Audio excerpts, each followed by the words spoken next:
कवि का भाव है, कैसे करिया तनी चढ़ गया तो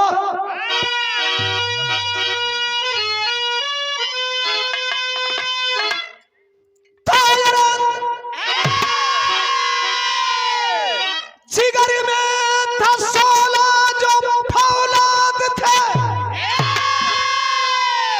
सुरक्षा कवच जो बने थे वतन के। अरे यानी अभी चल वो हिम्मत का हथियार ले,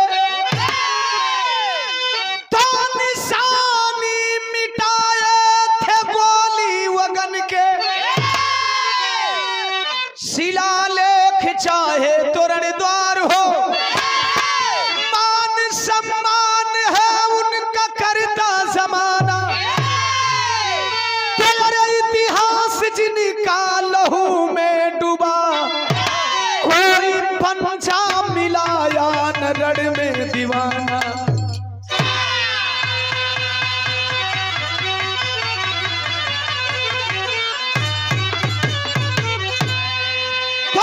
इतिहास जिनका लहू में डूबा, कोई पंजा मिलाया न रण में दीवाना। विरह में कव्वाली लगल।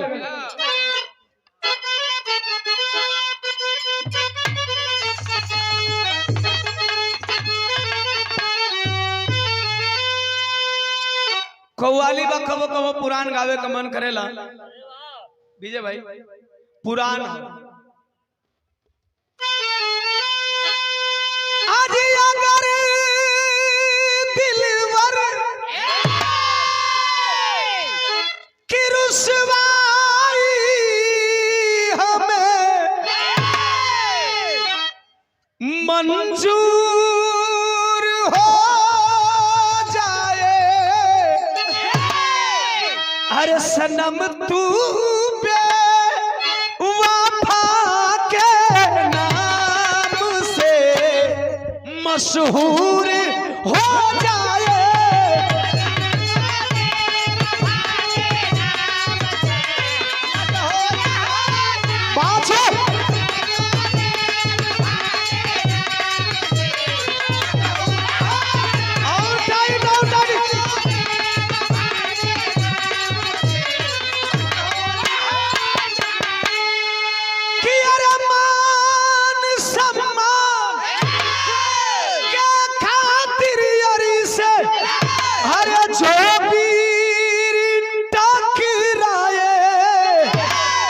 जमाना बन दीवाना दिलेर का इतिहास दोहराए।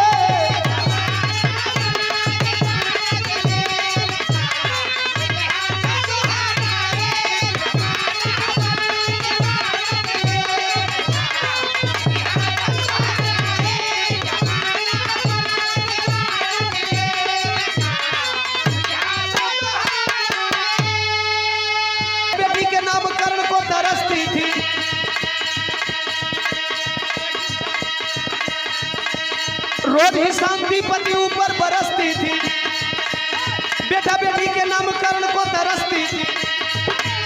एक दिन श्याम मेला दे घर को आया है, एक दिन श्याम मेला दे घर को आया है, जिगर की बात प्राण प्यारी से बताया है। ओहो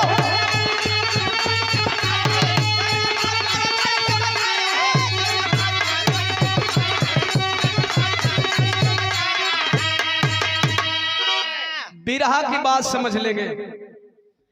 झारखंड में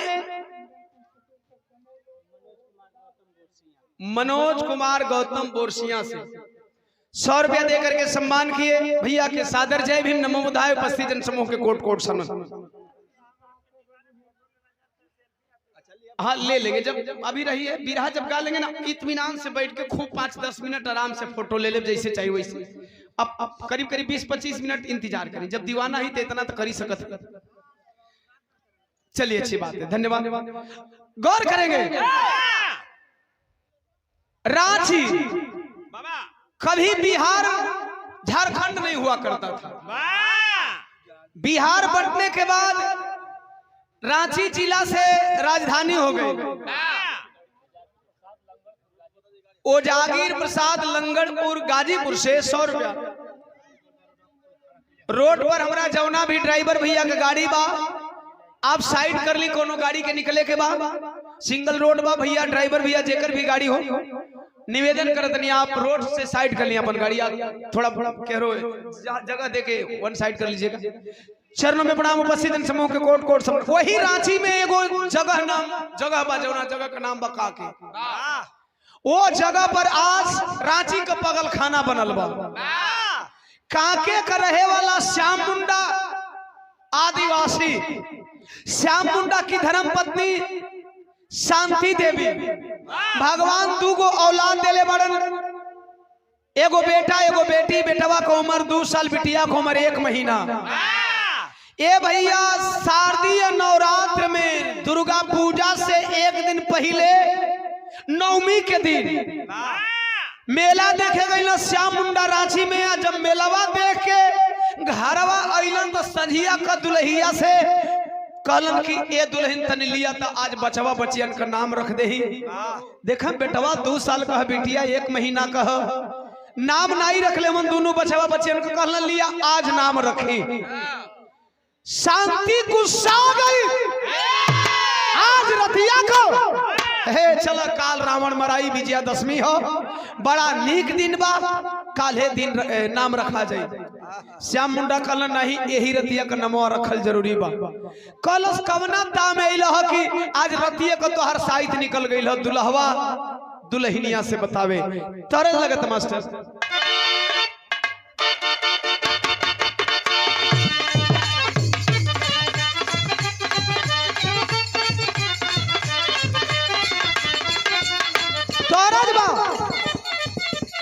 कवनो मेहरारू का मरद पहलिए मुलाकात में मौगी संगे अंड बंड कर दहलस।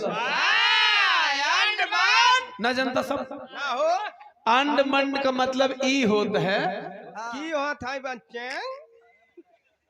कि ओकर चूड़ी कंगना तूर दिहलस, मतलब ओकर सामान बिगाड़ दिहलस। मने सामान बिगाड़ू लगत है दुल्हा। दुल्हिया गनगनात हिया, कहत हिया पहिलके रतिया में चूड़िया चट चट फोड़ला। अरे चूड़िया चट चट फोड़ला, हमारे नरम कलैया माड़ोर के मनबा ए राजा जी, कहाँ मनबा ए राजा जी, कि अब का खाटी के पाटी तोड़ के मनबा ए राजा।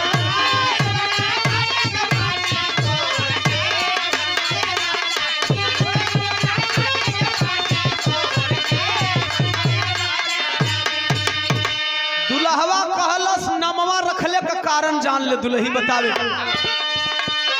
कैले बटल रे पाजी नदानी, ए रनिया एगो बहिनी के रखलस दाव पर। सुना ए रनिया कि अरे नामक दहरेला हमारा घाव पर। सुना ए रनिया कहल से रानी गैली रे, बड़ा बढ़िया लड़वैया रहे अंग्रेज। बटलर हाथ मिला लेली है, आज जे वही वो के पटके का कोशिश कैली ही, दाव पर कसनी ही तवले उ दाव खेल दिलस। कहे कवन दाव? ओकर दाव काटे जोगना रह, कहे ओकर दाव बड़ा अटपटांग रह। कहे कवन दाव खेलस जरा बतैब तो बतावे। कहे कि जे पटकाई वो से अरे पाई रिहाई, अब बनी जाई बंदी जे आकाशवा देखाई।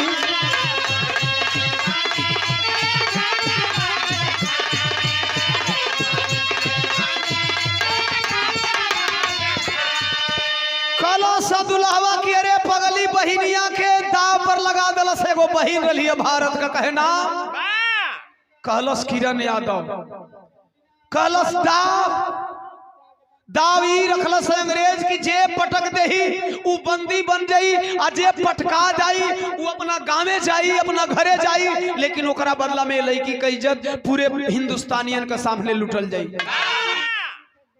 कहलस एकर मतलब तू पटका गईला आ चल अइला ला है चुड़िया पहिल। अरे धिक्कार बा तोहरा जैसन मर्द भइला का, धिक्कार है इस देश के वैसे मर्दों को कि एक बहन लूटती रहती है और आप तमाशा देखते रहते हो। वो है औरत धिक्कार रही थी। मैंने बोला कि आज बहुत दुख का दिन है कि एक बहन को न्याय नहीं मिल पाया।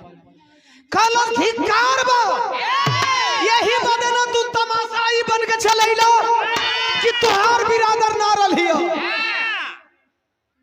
बतैली बताई काहे हमारा और बेटिया बहन लूटल जाली, तुहार बिरादर ना रहियो, ओहिर बिरादर का बिटिया रलिया का चुप बिना जाने से पहचाने हल्ला कर रही हो। हमने कब कहा तू मेरी बहन नहीं है? कलस तब काहे चलैला? पटकाइल होई बा तबे ना अंग्रेजवा छुट्टी दे देलस तोहके, कहे ना पटकली ही ना पटकैली। कलस एकर मतलब भाग गईला, कहे नहीं दांव पे लगाया है, मैंने मोहलत मांगा है रात भर का, उस बहन को अपने भारतीय फौजियों की निगरानी में रखवा के आए हैं, कल जाऊंगा। कलस कल जीवो तो का करबो? कहे कल जाइबो, सुन का करबो कर संगवा बतावे।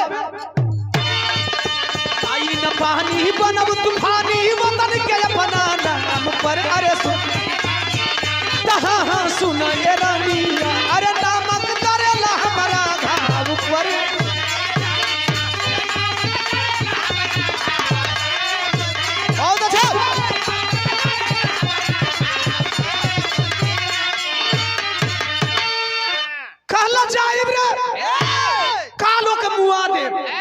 भले बंदी बन जाई, हरे कोई का बहन हो के तकाऊ भारत का बहन बिटिया ही रे। आज अगर भारत के लोग समझता कि कोनो बहन बिटिया हमारी है तो कोनो बहन बिटिया का इज्जत ना लुटाई, और अगर इज्जत लूट जाई तो देशद्रोहियन के और बलात्कारियन के सजा मिली। कहां ले मिली हो साहब?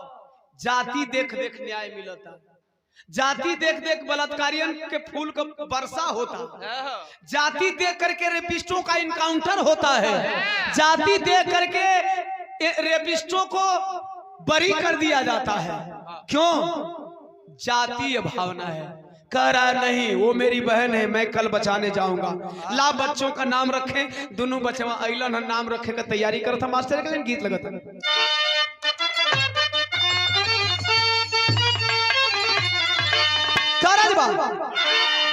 कि प्रभु आप बसे वृंदावन में,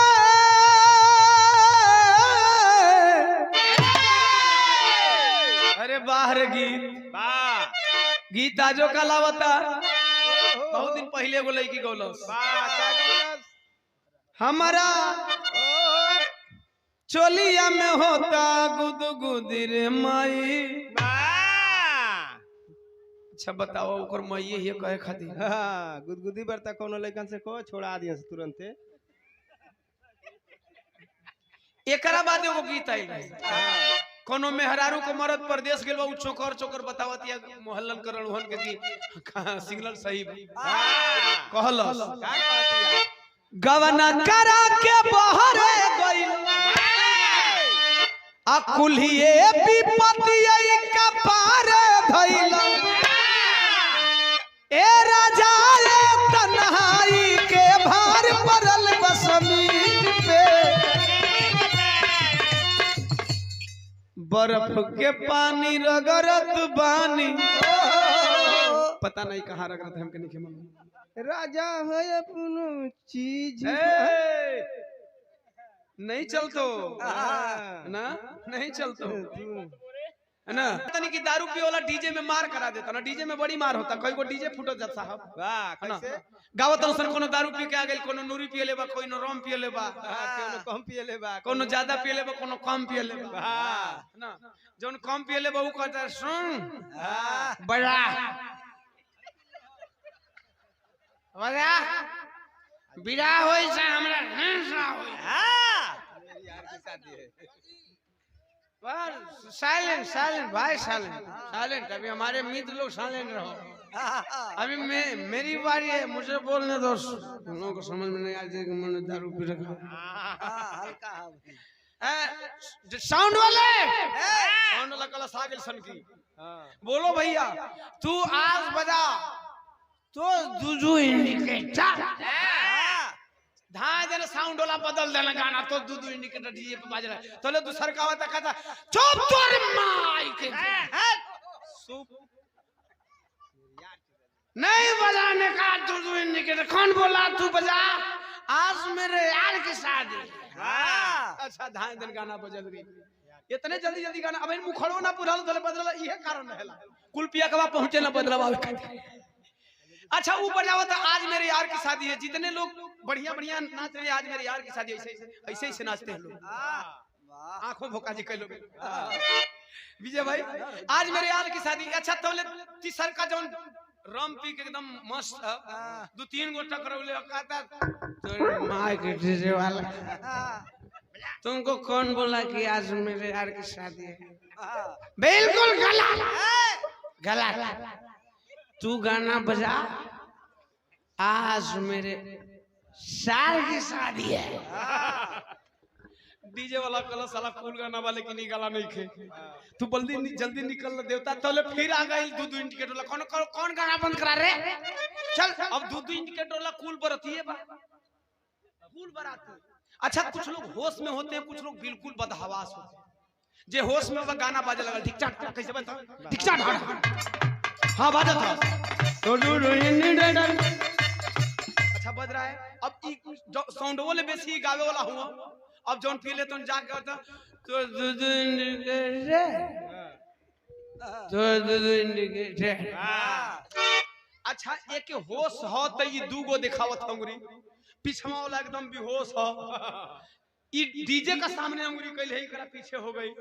अभी कहता तो दूध इंडिकेटर तो दूध इंडिकेटर तौले अंगुरी बीजे में। विजय भाई तो कितना गाना यार है ना, एक अंगुरी बीजे में भाई। डीजे पर मार, डीजे बंद बंद करा, छूट जाओ तोहर पूजा खत्म। लेकिन एक कुल गीत का महत्व है, कभी भी ई कुल पूरा ना हुई। अब गई दूध इंडिकेटर गई। वीर बहादुर बबेड़ी से 100 रुपया भैया देलन, चरणों में प्रणाम। इतना मोड़ के लिया तो हम छुपले छुपल बोल देते तो हर कोई योगो होके। जनार्दन रवि जी सेक्टर अध्यक्ष बहुजन समाज पार्टी कटैला गाजीपुर से 100 रुपया। सादर जय भीम नमो बुधाय उपस्थित जन समूह के कोट कोट सामने तरद हो कि अरे प्रभु आप बसे वृंदावन में,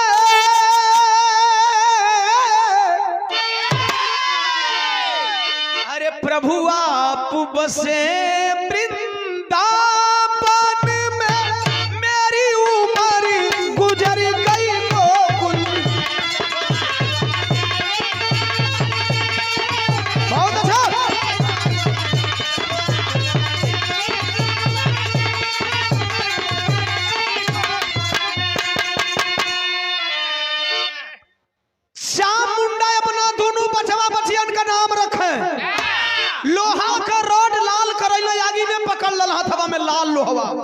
बिना कपड़ा धैले हथवा जारत हो, चन चन हथवा जरत बचवा का यही तरह पूरा बरनिया नंगा हो। बुलाल हला करीबवा और नाम लिखत हो, वही लाल लोहवा से दाग दाग कि कर लाल अरे सलाख की बघेला तब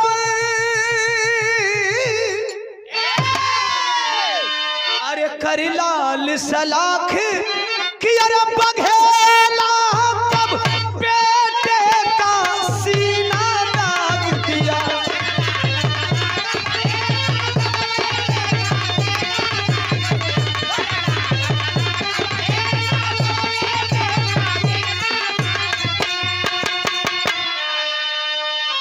तेरा सीने पर लिख अरे दिया क्रांति, दया सुन बहाई मां शांति।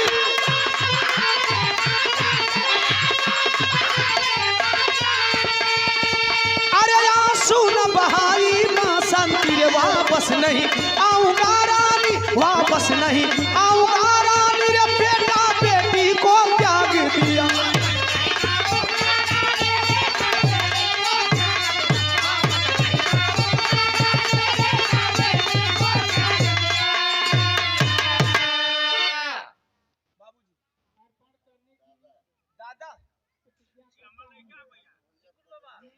ए बर पक्ष से दुल्हे राजा के दादा से 200 रुपया से पुनः सम्मान किए। दादाजी के चरणों में प्रणाम। बबुआ पलंबर वाले भैया गाजीपुर से 40 रुपया दे के सम्मान के बबुआ भैया के प्रणाम। उपस्थित जन समूह के कोट कोट सम्मान आशीर्वाद में शांति स्नेह दुलार का कामना।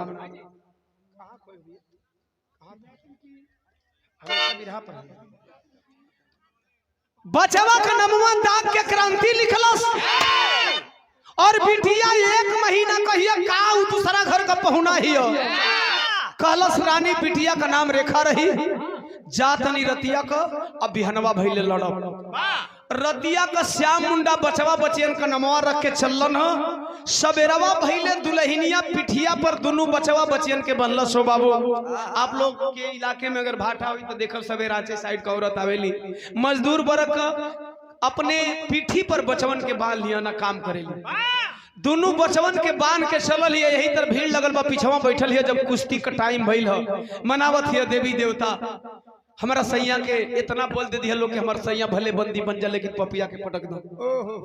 बहनिया का इज्जत ना बचे। का वो आदिवासी ई नहीं सोचा कि मुझे मरने की क्या जरूरत है, मुझे बंदी बनने की क्या जरूरत है। भारत के लोग आपको भी सोचने का दौर है कि चाहे वो बेटी आपकी हो चाहे बेटी किसी और की हो, आज उसकी बेटी लूटेगी तो कल आपकी भी बेटी लूटेगी। देश की कोई बेटियां सुरक्षित नहीं है। आखिरकार उस श्याम मुंडा जब अखाड़वा पर चलना गुस्सा में लाल तरज बदल गई।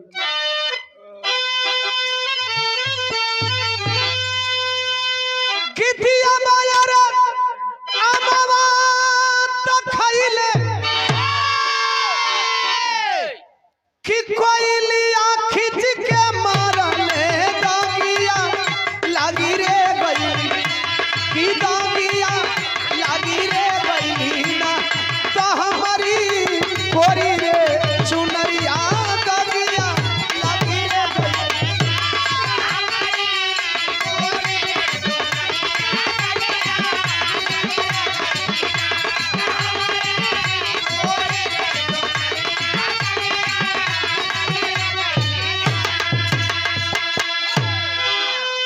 चढ़े श्याम मुंडा अखाड़े पर तौनी समय का बात कि अरे प्रणवा से प्यारा बाटे, प्रणवा से प्यारा बाटे कि आपन हई वतनवा कैसे सनम जाई ना तो कैसे सनम जाई ना।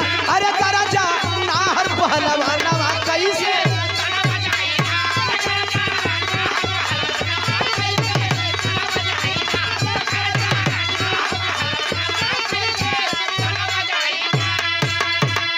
बटलर से हथवा तब मिलाया समसानी अतवले 7 मिनट बाद तब मुलाकानी।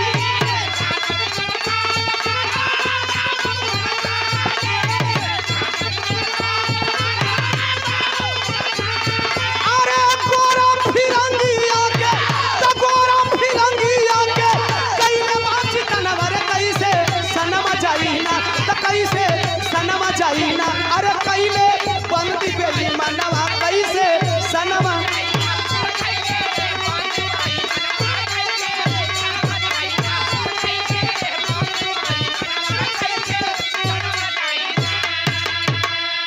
गौर करना बात फंस गई। चढ़े अखाड़े में 7 मिनट बाद मुल्तानी कस के मरलन नीचे। बटलर छतिया पर चढ़ गया साले मुआ दे। जिंदा रहे तब बंदी बनब, मर जीवे बंदी बनब मुआ दे। पकड़ के मुड़िया जब ही तोड़ल चाहतो श्याम मुंडा चिल्ला पड़ा अंग्रेज पकड़ लो साले को वरना जान ले लेगा। अंग्रेज सिपाही पकड़ लिए। श्याम मुंडा आदिवासी को जब पकड़ लिए जे वही गिरफ्तारी का वारंट जारी करता है। पकड़ लिए लेकर के चलना चाहते हमारे मेले के।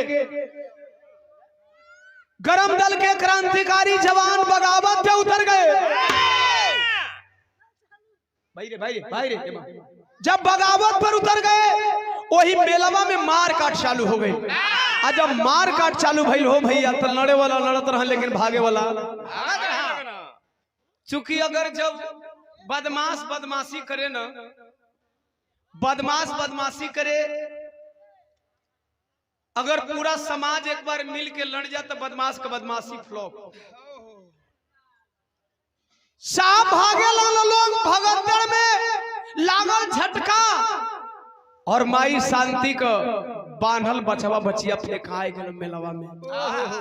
जे जेहरे भागत तेहरे भागत।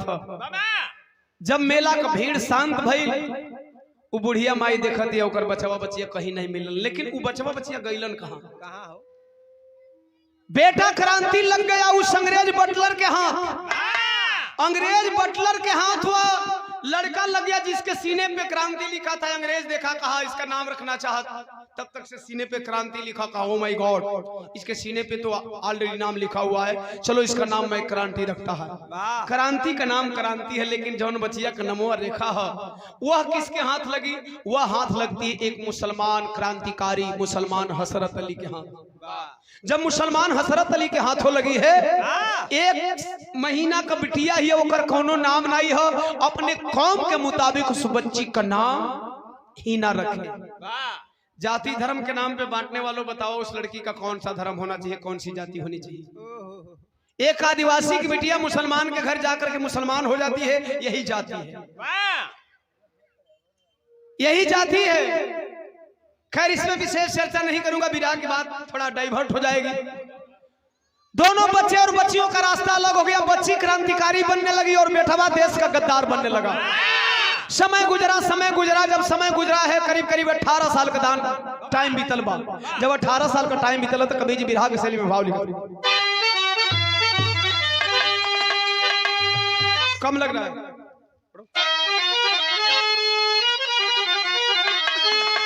अरे ही ना तब वतन दीवानी बन गई तो क्रांति का पथ छोड़ा क्रांति बना कमीना।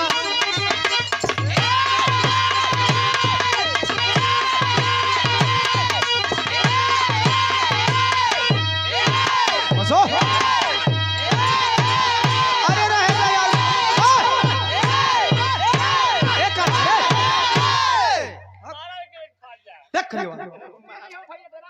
तू इतना काहे मरवाते हो बे? अरे बारे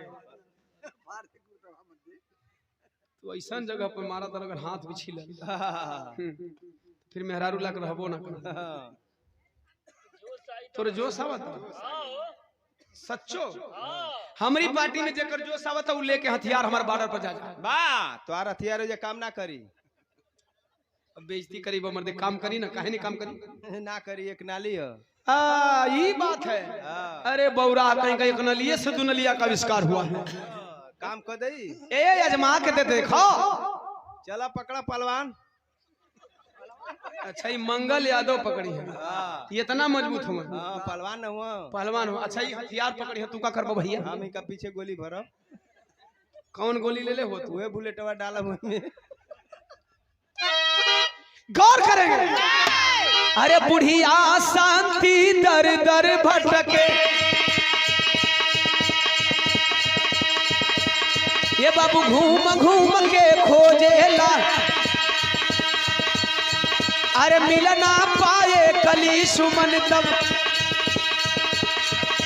खोजत बिता 18 साल यह वर क्रांति भरती हुआ फौज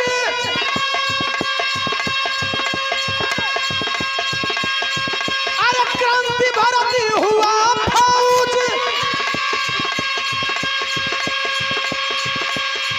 अब अंग्रेजों का बन गया ढाल तो अरे क्रांतिकारी बन के हीला क्रांतिकारी बन के हीला अंग्रेजों का बन गई काल। बोलो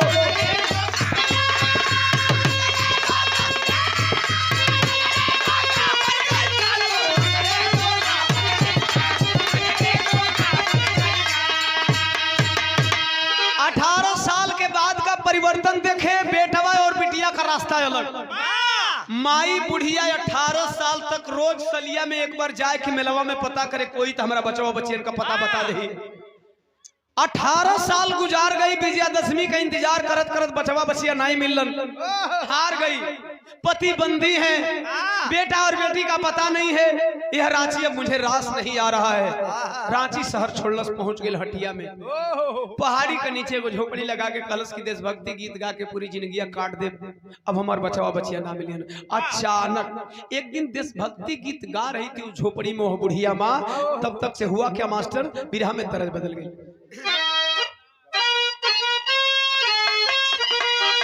पहिलवा माई बहन लोग गावा या नाच में लवंडा भी गावा। कैसे गावा हो? नो नो तररिया बाया रे गावा ना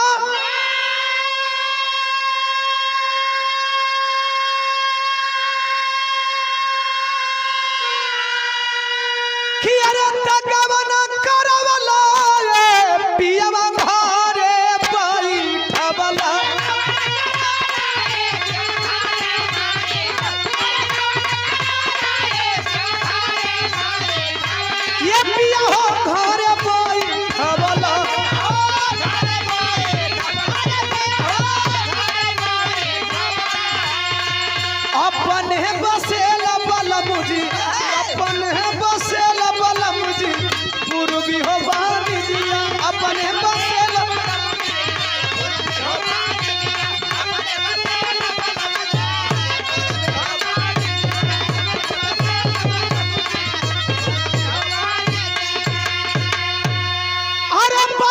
क्रांति के सगवा में घूमे गोरा उत्पतिया।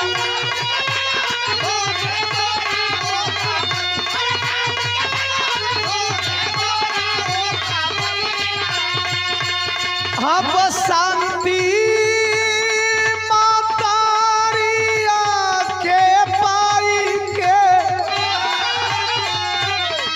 करे दूर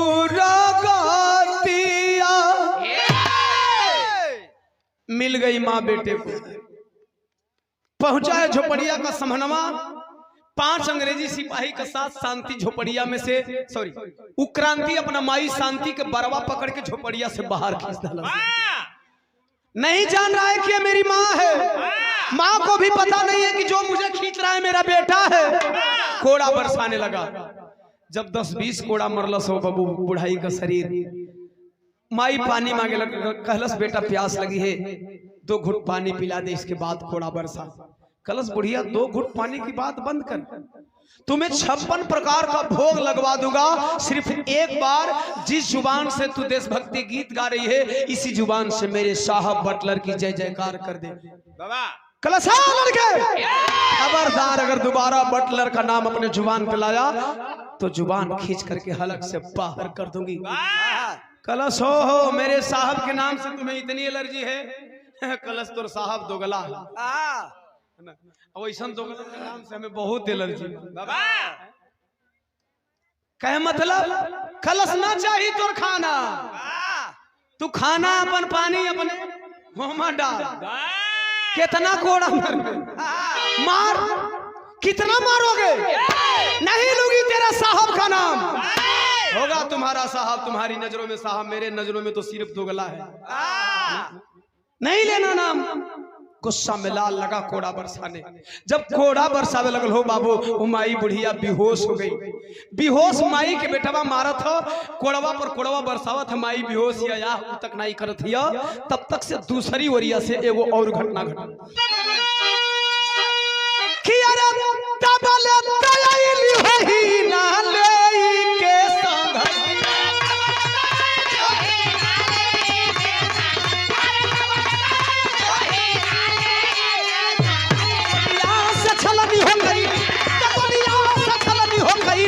दुश्मन के छतिया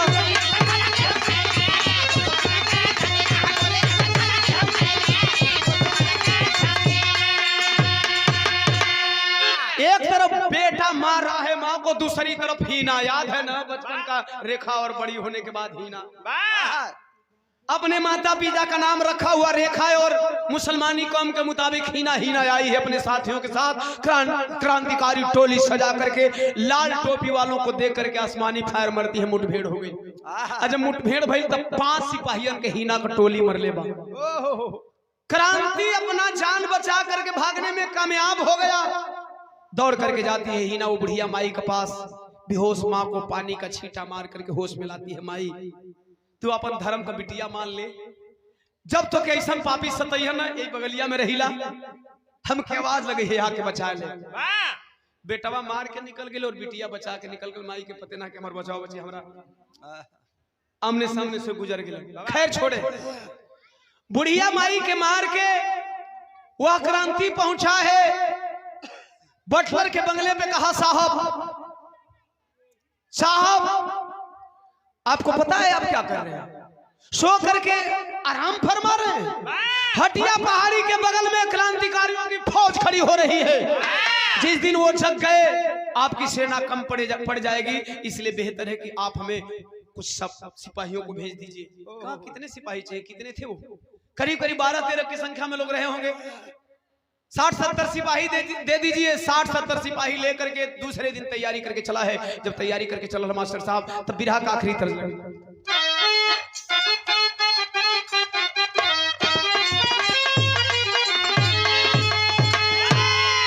गीतिया उहे बाकी अरे बारी उमर कमर लचकनिया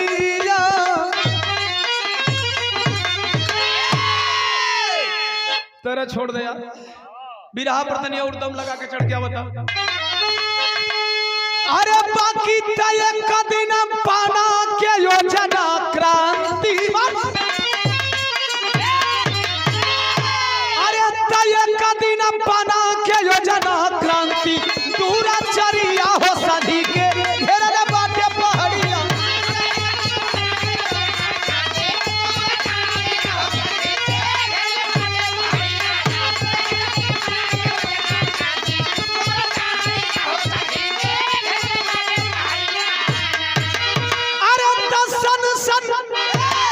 चले समर में गोली।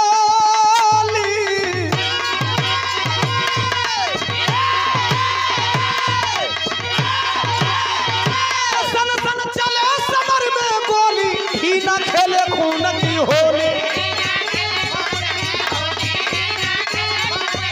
अरे तमारल गईले कुल संगतिया। धीरे धीरे भइले भारतिया। हथिया मारे बाजू में गोली, हथिया मारे बाजू में गोली। जय भरिया हो सधी के घेरल बाटे।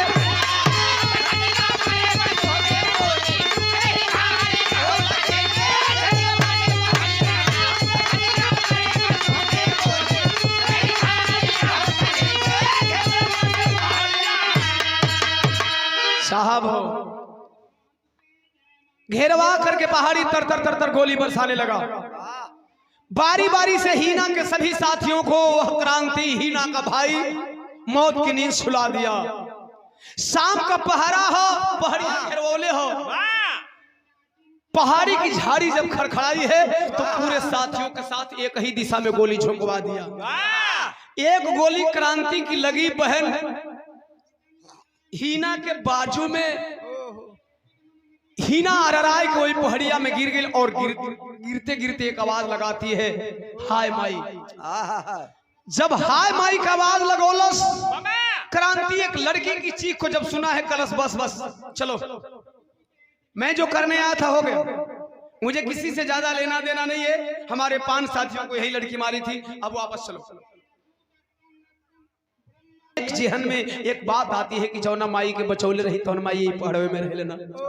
काहे न चल के वही माई से मदद ले रही आधी रात को। सारे साथी मारे जा चुके थे। कराती हुई आई है, आवाज लगाई माँ के झोपड़ी के सामने, माँ देख तेरी धर्म की बिटिया आज घायल है, माँ मुझे बचा ले माँ। वह बुढ़िया जब वह बेटी उस बेटी की आवाज सुनती है दौड़ती हुई बाहर आई बहिया फैला के गोदिया में ललस हो भैया। आज वही वो बिटिया माई का गोदिया में आई, अचानक खामोश हो गई, आवाज बंद, लुढ़क जाती है माँ की बाहों में। माई जमीनिया पर लौटा के सांस से करत है, ससिया चलत रहे, खाली बचिया बेहोश भइल रहे, दर्द बर्दाश्त नहीं कर पाई, बेहोश हो गई। पानी का बूटा मार के होश में लाती है। कलश माँ एक काम कर दे, मुझे गोली लगी है माँ, इस गोली को निकाल दे, तेरी बेटी के कंधे पे बहुत बड़ी जिम्मेवारी है। गोलियां माई निकलस, चीख पड़ी माँ। कलश बेटी एक बात बोलो, जब तुम माँ माँ बार बार कहती है ना, तो जैसे लगता है कि मेरी बेटी मुझे बुला रही है। कलश माँ, जैसा तू सोच सकती हो वैसा मैं भी सोच सकती हूँ। जब तो मुझे बेटी कह रही है ना, तो लग रहा है कि मेरी माँ मुझे आवाज दे रही है। खैर छोड़ो माँ, इन बातों से क्या लेना देना, तुम कहाँ की मैं कहाँ की। एक काम कर माँ, मुझे मरहम पट्टी कर दे। वो माई मरहम पट्टी करे चलल हो बाबू। हाई कपड़वा बाधक बनता, कपड़वा बाधक बनता, चाकू लगा के कपड़वा फाड़ देलस। और जब कपड़वा फाड़ के जो वही पट्टी करे चलस हो भैया, ये कंधवा पर चंद्रमा आकार के तिल का निशान दिख ले बा। उ तिलिया का निशानवा मानो करेजवा में बांध चला देलस। कलश करे पगली, तू इतनी सयानी हो गई है, तू इतनी सयानी हो गई है कि अपनी माँ से झूठ बोलती है। तू ही ना है, नाम बदल करके अंग्रेजों से लोहा ले रही है। अरे क्या हो जाता तू अगर अपना नाम रेखा रख करके अंग्रेजों से लोहा लेती, तो क्या हो जाता। हीना नाम रख लेने से तू बदल जाएगी। कलश रेखा, कौन रेखा। कलश तू किसी की हीना मीना नहीं है, तू मेरी रेखा है, तू मेरी बेटी है। साफ साफ बोल कि तू मेरी बेटी है। कलश है माई, हम तो हर रेखा ना है, हम अपने अब्बू का हीना है। कलश क्या पागल की तरह बात करिए। अरे बचपन में इस तिल को मैं बार बार देखा करती थी, तेल मालिश करा किया करती थी ना। अरे कुछ नहीं बदला है रे, तू जैसे जैसे बड़ी हुई है ना, तिल के आकार बदला है, तू नहीं बदली है। बोल कि तू मेरी रेखा है। कलश नहीं, मैं ही ना हूं। कलश चल ही ना है ना, अपने अब्बू का नाम बता, तेरे अब्बू का नाम क्या है। कलश कौन अब्बू, कहां के अब्बू। जिनको मैं अब्बू कहा करती थी कुछ दिन पहले मर गए, और मरने से पहले हमें एक बात बता करके गए। मैं तो जानती थी कि मैं उनकी बेटी हूं, मैं तो जानती थी कि वो मेरे अब्बू हैं, लेकिन मरने से पहले कह के गए कि ए बेटी ही ना, मैं तेरा अब्बू नहीं हूं रे। मैंने लाख पूछा, मेरे पिता का नाम बताइए, मेरे अब्बू का नाम बताइए, उन्होंने नहीं बताया। बहुत कहने के बाद बताया कि बेटी मैं नहीं जानता कि तेरी माँ कौन है, मैं नहीं जानता कि तेरा बाप कौन है, इतना जानता हूं तेरे विषय में कि रांची के मेले से तुमको पाया था विजयादशमी के दिन। बस एकरा ले आगे का कुल बात हम बतावत है। बस कल जानना चाहती है रांची के मेले में तू कैसे आई थी। मैं लेकर के गई थी, तेरे पिता अंग्रेज से लड़ने के लिए आए थे, मैं भी आई थी। सारी पीछे की बात बताती है रे बिटिया, तू ही केवल नहीं खोई थी रे, तेरा भाई भी खोया था, तुमसे बड़ा था 2 साल। तेरे पिता को उस अंग्रेज ने बंदी बना लिया। हम 18 साल तक तुम लोगों को खोजे, लेकिन तुम लोग नहीं मिले। मजबूर होकर के मैं यहाँ चली आई। तेरे बाप को अंग्रेज आज भी रांची में बंदी बना करके रखा है, वो अंग्रेज रांची में रहता है। कलश बस माई बस, जवन तोर दुश्मन तो हमार दुश्मन। अब मरहम पट्टी मत कर, ये जवन तू घाव दे दिली, घाव से बड़ी घुआ नहीं खे, मत कर मरहम पट्टी। खाली हमके जाए तो छुट्टी दे। बेटी चली है, जब बेटी चली है पापड़ लगा लो।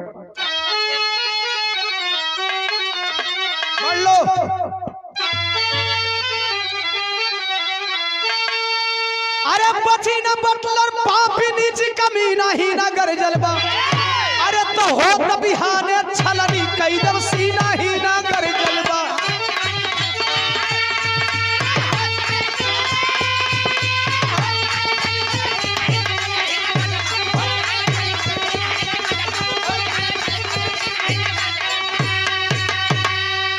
अरे तब विजय खुशी में बंगला पर अरे बटलर पार्टी रखवाया हो, अरे तवल पहुंच कहीं ना मारे गोली, कई लोग के भयल सफाया हो, तवल खत्म भयल बा गोली, मुश्किल जीना ही ना गरजल बा।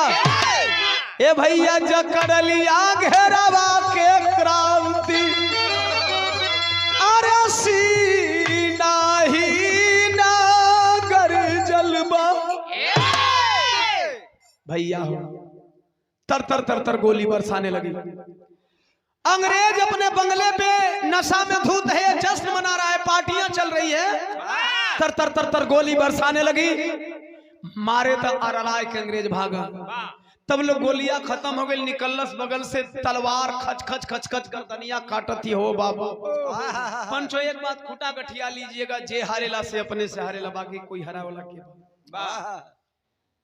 आगे से काटते हुए जा रही है, उसका भाई पीछे हो लिया, दो चार सिपाहियों के साथ पीछे से जाके अपनी बहनिया के पकड़ के अंग्रेज बटलर के सामने लेकर के गया। कहा साहब मैंने आपके दुश्मन को पकड़ लिया, अब बताइए आप क्या इनाम देना चाहते हैं। अंग्रेजवा नशा में बुद्ध हो, नशा नहीं करिएगा साथी, चाहे किसी भी समाज के लोग हो, एहतियात भी होता है। सवाल यह है, मारा झपट्टा खींच लिया दुपट्टा, सूट फाड़ना चाहता है, जब वही हथवा लगौला सिनेमा पर, अंग्रेज बोला स्टॉप ठहरो, मजा नहीं है इस गेम में, क्रांति रुको। कलश क्यों सर? कहे इस गेम में ट्विस्ट नहीं है। इस लड़की को देखने के बाद एक बात याद आ गई, आज से 18 साल पहले इसी प्रकार की एक लड़की के साथ मैंने दाव खेला था, और साला एक सानी इंडियन आया, पहलवान मुझे पटक करके अपने बंदी बन गया, लेकिन देश की बेटी को लूटने नहीं दिया। आज देखता हूं उसकी हड्डियों में कितनी ताकत है। 18 साल बीत गया है, खाना भी टाइम से नहीं दिया जाता है, देखते हैं उसकी हड्डियों में कितनी ताकत है।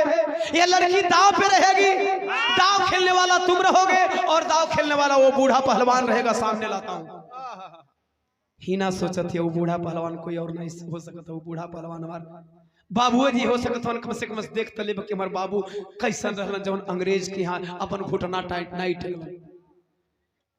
आजकल चमचम का जमाना, चमचई करिए लोग बड़ी खुश रहते हैं, सीना टाइट करके जवाब दे दीजिए बस, तो से बाउर कोई है ये नहीं है, सही शब्द में जवाब दे दो तब तो से कोई बाउर नहीं है। देखेंगे मेरे पिताजी कैसे थे, होश संभाली नहीं थी, 1 महीना की थी ना, लेकर के आया है बूढ़े को, बूढ़े पहलवान को खड़ा कर दिया और तलवार धरा दिया। एक तलवार क्रांति के हाथ में, एक तलवार श्याम मुंडा के हाथ में। 18 साल जेल का बंदी बना हुआ पहलवान बाहर आया है, हड्डिये लौकत हो। शर्त रखता है तलवारबाजी करोगे, जो जीत जाएगा वो हारने वाले पहलवान की गर्दन काट लेगा, और जो जीतेगा वही इस लड़की की इज्जत लुटेगा। देख लेगा, बाप जीतेगा तो बाप लूटेगा तो बाप, सॉरी बाप जीतेगा तो बाप, और बेटा जीतेगा तो। किस मुसीबत पे खड़ी है वो बिटिया, चाकू चाहे तरबूजा पर गिर जाए, चाहे तरबूजा चाकू पर गिर जाए, लुटना तो उस बेटी को ही था। खैर देखने वालों की भीड़ लगी हुई, देखते बूढ़ा पहलवान जीतता है कि यह जीतता है। जब बाप बेटा तलवार लेकर के आमने सामने हुए तो आला में भाव,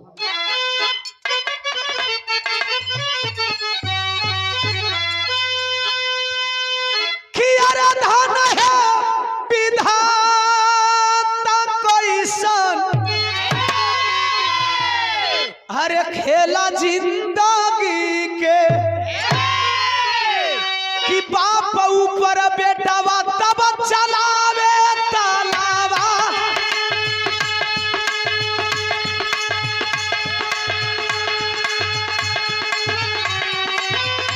अरे बाप ऊपर बेटावा चलावे तालावा।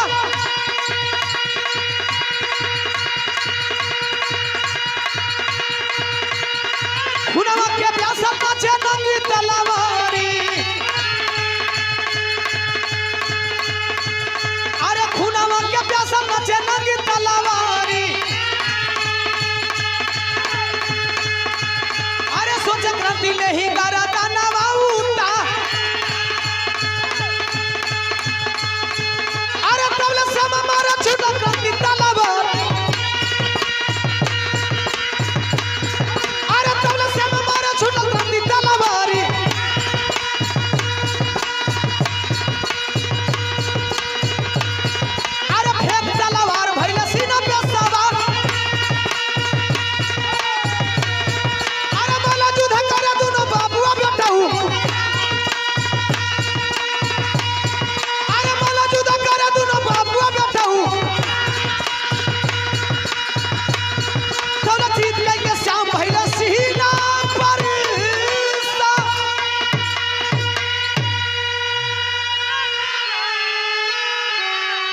भैया हो, बाप बेटवा का लड़ाई में बाप बेटे पे हावी हो गया। सत्य परेशान होता है, पराजित नहीं होता। सत्य परेशान होता है, पराजित नहीं होता। सत्य को आप डिगा नहीं सकते हो साथियों। आखिरकार बाप बेटा पे हावी। क्योंकि बाप बेटा की लड़ाई है ना, बाप सत्य के लिए लड़ रहा है, बेटा असत्य के लिए लड़ रहा है। मारे गुस्सा में तलवरिया फेंकाई गई दूर, मरला छलांग छतिया पर चढ़ी गई। अरे जोखन है वो। बेटा नहीं हो खलस, तो फिर तुम्हारे बाप कौन है? खलस ओ साहब, अंग्रेजवा कोरी उंगली उठावत है, 2 साल का रहल ना। कहा वो तुम्हारे बाप है? कहते हो फादर, बोलोगे डैडी, पिता कहोगे। रो बड़ा मासूम कलश नाई। जब जब उनके बाबू कहल चाहिए, जब जब उनके पिताजी कहल चाहिए, तब तब हमके हराम का औलाद कहेलन। कवा कही हम हराम का औलाद है? कहा नहीं राम, कौन कहता है तू हराम का औलाद है? तुम्हें कहने वाला हरामी का औलाद हो सकता है, तू हराम का औलाद नहीं है। तू एक शेर का बेटा है, तेरा शेर बाप तुम्हारे सामने खड़ा है। मैं हूं तेरा बाप श्याम मुंडा। बचपन में छोटा था, 2 साल का था, मैंने तेरे सीने पे लोहे का रड लाल करके दाग दाग के क्रांति लिखा था। तू बहुत रोया था, तू बहुत रोया था, याद नहीं है? मैं हूं तेरा बाप। ये क्रांति लिखा हुआ तुम्हें याद नहीं दिलाता कि तुम मेरा बेटा हो, मैं तुम्हारा बाप हूं? कलश नहीं, हमके कुछ याद नहीं किया। चीख पड़ी वह बहन। कलश हाँ भैया, हाँ भैया, वो पिताजी है और मैं तुम्हारी बहन हूं। अंग्रेजवा आंख फाड़ के देखा तो ओ माय गॉड, ये सब क्या हो रहा है? ये गजब हिंदी बोल रहे हैं। इन्हन के हिंदी बहुत उल्टा पलटी रहे। टाइम पे बता देंगे, अभी बिरहा थोड़ा इमोशनल है। अंग्रेज देख रहा है, सारी बात बहन बता गई। माई जितना बतौले रे भैया। अब कहता है बाबू, तुम्हार बाबू हुआ, तुम्हार बाबू हो ना, हम मान लेनी तुम्हार बाबू हुआ, हम तुम्हार बेटा ही। आज तुम्हार बेटवा तुमसे कुछ मांगी देबा? क्या बेटा मांग। अरे तूने कभी मांगा कहा रे? जब ही तुम मांगे वाली उम्र भइल ना, उससे पहले में तू हमसे दूर हो गई। अब मांग का बोलबे? जवन मांगबे तोर बाप तोरा खातिर जान भी दे दे। तोर जियल हमरा खातिर बहुत बड़ इनाम बा। बोल का मांगल चाहत? बेटवा मांग। कलश नहीं, अरे चाहिए अब कायर के जीवन दानवा बाबूजी। अरे तब बोला क्रांति जल्दी काटा गारा दानवा बाबूजी।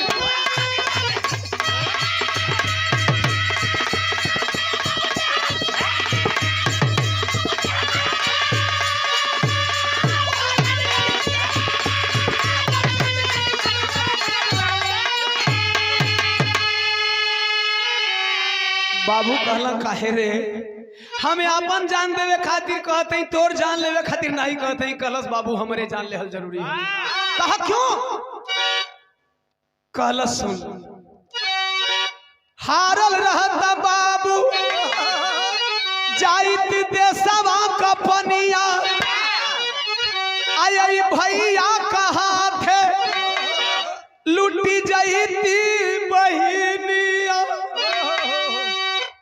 अगर आप हार गए होते ना, तो गर्दन काटने की बारी हमारी होती और आपकी गर्दन मैं काट देता। मैं नहीं जानता कि मैं आपका बेटा हूं और आप मेरे बाप हैं, लेकिन आप जीत गए तो मेरी गर्दन आप काटेंगे। बाबूजी, इससे पहले अगर आपकी मैं गर्दन काटा होता ना, तो जैसे नहीं जानता कि आप मेरे बाप हैं, उसी तरह मैं नहीं जान पाता कि सामने खड़ी दाव पे मेरी बहन है। और मैं जिस हाथ से अपनी बहन की आबरू बचाना चाहिए था, उस हाथ से अपनी बहन की इज्जत लूट डालता। क्या करूंगा जी कर? इतने नहीं, एक पहले वो कई गो तोहर बेटवा पाप कैले बा। कहे कौन पाप बतावे। अरे अपन हाथवा से कि बेचा दी हाली वतनवा बाबूजी।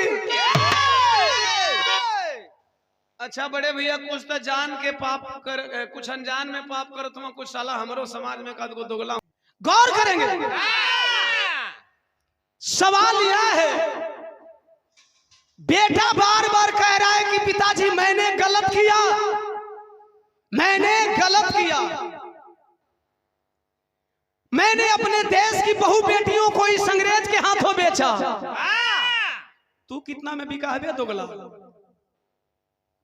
हमें तो लगता है कि तू भी बिक चुकी हो। हम ऐसे थोड़ी बोलते हैं, हजारों के बाजार में बोलते हैं यार। तोहरे दादा से डरे नहीं कि तुमसे डरवा नहीं यार। अपने लोग हैं ना, इन लोगों के बीच में मैसेज जाना चाहिए कि नहीं, अपने समाज में भी बहुत सारे दोगले भरे पड़े हैं। केवल ओम प्रकाश दीवाना नंदलाल रवि का पैर नहीं खींचा जाता है, पूरे महापुरुषों का पैर खींचने वाले ऐसा पैदा हुए। वही में दीवाना नंदलाल रवि भी खड़ा बने। तो तुम लोग खींच के क्या करोगे? लड़ो, भीड़ो, गाओ, बजाओ, तब जाकर के आगे बढ़ोगे। चमचागिरी करने से तुम कभी आगे नहीं बढ़ोगे। अपने अंदर जिगरा लाओ, गाने का, बजाने का। ससुर अपने गुरु को भैया न के लिए चलो ओम प्रकाश दीवाना की शिक्षा दे। ये पूरी टीम दिख रही है आज, कितना अच्छा लगता है। खैर खालस पिताजी मैंने अपने हाथों से बेच डाला है इस देश को। मैं जीने लायक नहीं हूं। अगर गलती करते हो तो कबूल करो, मैं जीने लायक नहीं हूं। इस हाथों से भी देश को बेच डाला हूं, अब मेरी जान ले लीजिए। कहना है बेटा तू 2 साल का रहे, अगर लोग अनजाने में गलती करते हैं तो उसे गलती नहीं कह सकते हैं, लेकिन सयान गलती करे। बेटा तू 2 साल का था, जैसी तुम्हें शिक्षा दी गई, जैसी शिक्षा दी गई ठीक उसी प्रकार से तूने काम किया। अब जान गया ना कि वो अंग्रेज तेरा दुश्मन है, उस अंग्रेज को मार डालो, मार डालो। दिन भर का भुलाई, सांझ का घरे आ जाता हो के भुलाई नहीं कहल जाला। आय हाय, गौर करना मेरे साथियों, जब इतनी बतिया सुनलस अंग्रेजवा आदेश कर दिया मार दो, बाप बेटा और बेटी को तीनों को मार दो। जब आदेश सुनाए अंग्रेज तो अरे तब ले फिरंगी दिया याद पे सुनाई। अरे तब बाप बेटा बेटी मिल के करे ले लड़ाई।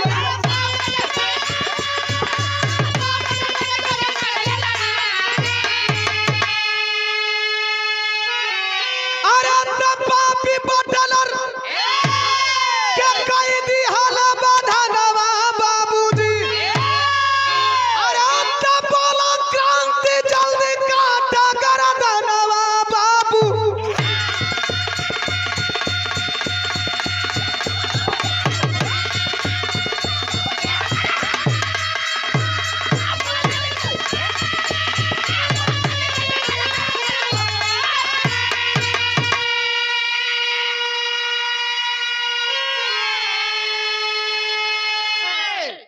बाबू का बतिया सुनलस, मरलस, पहले बहनिया का बंधन कटल, एक बाद तीनों बाप बेटा लड़ करके एक अंग्रेज का खात्मा किए।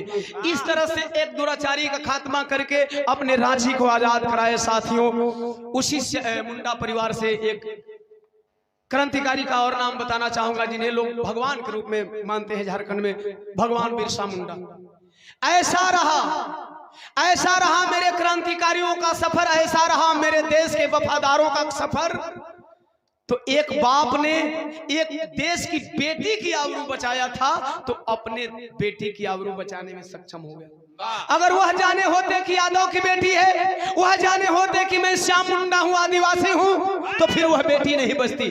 काश अगर वह बेटी नहीं बची होती तो शायद उनकी बेटी भी नहीं बची होती। जिस दिन हम इन चीजों से ऊपर उठ करके अपनी बहु बेटियों की रक्षा करेंगे साथियों, चाहे बलात्कारी मेरे घर का हो, चाहे बलात्कारी आपके घर का हो, चाहे बलात्कारी मेरा भाई हो, चाहे बलात्कारी आपका भाई हो, चाहे किसी भी जात में बलात्कारी पैदा होते हैं, अगर बलात्कार किया है बीच चौराहे पे खड़ा करके गोली मार देना हर समाज के लोगों। दोबारा समाज में दूसरा बलात्कारी जन्म लेने का नाम नहीं लेगा, कोई दोबारा किसी का बलात्कार करने का नाम नहीं लेगा।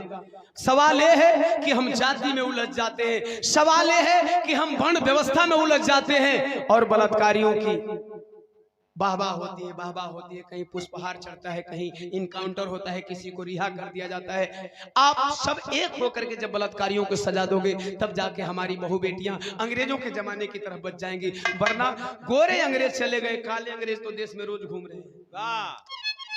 उस टाइम के गद्दार मर गए, इस टाइम के गद्दार तो अभी जिंदा है। उस टाइम के गद्दार मर गए तो गद्दार का खून में गद्दार तब जन्मे है ना। तो उस टाइम के गद्दार मर गए, इस टाइम के गद्दार अभी भी जिंदा हैं, इसलिए अपनी बहू बेटियों की रक्षा करना है। तो आप जाति बिरादरी जाति धर्म से ऊपर उठ करके सोचना। हमेशा ओम प्रकाश दीवाना यही मैसेज देता है, गीत का आखिरी कड़ी जवन सबका खातिर सरदर्द बनल बा। बुद्ध छत्रपति साहू फूले कबीरदास रविदास। अब कबीरदासो जी ले कोई बड़ कवि बका हो, बिरहो में तो कबीरदास जी के बहुत लोग आवे। कबीरदास जी से कोई बड़ा कवि है? मुझे नहीं लेना देना कि कौन क्या लिखता है, लेकिन कबीरदास जी से तो कोई बड़ा कवि नहीं है, रविदास जी से तो कोई बड़ा कवि नहीं है भैया। जिनके लिखे दोहे, जिनकी लिखी चौपाइयों का शोध यूनिवर्सिटियों में होता है, यूनिवर्सिटियों में पढ़ाया जाता है। कबीरदास जी के दोहे पढ़ाए जाते हैं ना, आप लोग पढ़े होंगे, पढ़ लिख करके डिग्री लिए होंगे। और कबीरदास जी कवि नहीं है। बुद्ध जी का कोई महत्व नहीं, बाबा साहब डॉक्टर बी आर अम्बेडकर का कोई महत्व नहीं, छत्रपति साहू जी का महत्व नहीं है, फूले जी का महत्व नहीं है, ललई सिंह यादव का महत्व नहीं है, समाज जानता है। अरे वाह भाई, मैं उन महापुरुषों का नाम इसलिए बिरहा में लाता हूं ताकि यह समाज उन महापुरुषों को पढ़े, और यह समाज जब उन महापुरुषों को पढ़ेगा तो राजनैतिक, आर्थिक और सामाजिक परिवर्तन होगा। तब जाकर के भारत में बहुजनों की सरकार बनेगी, तब हम सुधर जाकर के राजा बनेंगे, तब बाबा साहब के सपनों का भारत बनेगा साथियों। इसलिए इन महापुरुषों का नाम मैं गिनाता हूं, और इन महापुरुषों के नाम से एलर्जी, और उसमें हर समाज के महापुरुषों का नाम है। इसीलिए मैं कहता हूं कि जिनको बिहारी गुरु के नाम पे रोटी खानी है तो रोटी कम खाएं आप लोग। सबसे पहले बेहतर है कि बिहारी गुरु, अगर वाकई बिहारी गुरु को आप लोग बाप मानते हैं, जितने भी लोग हैं, तो आप लोग कम से कम बिहारी गुरु का एक शानदार जयंती मनाइए, है ना, शानदार बरसी मनाइए, है ना, महापरिनिर्वाण दिवस मनाइए बाबा साहब की तरह।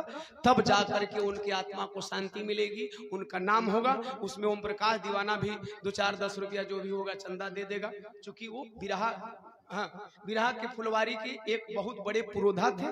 नहीं खाली बिहारी गुरु के नाम पे ओम प्रकाश दीवाना के भैया लोग घेरब तो आसान बात नहीं के कह चुकल बानी कि दीवाना के घेरे से पहले कई गो अखाड़ा घेरा जाए।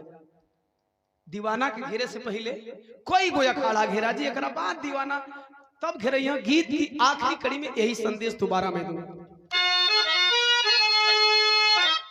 आना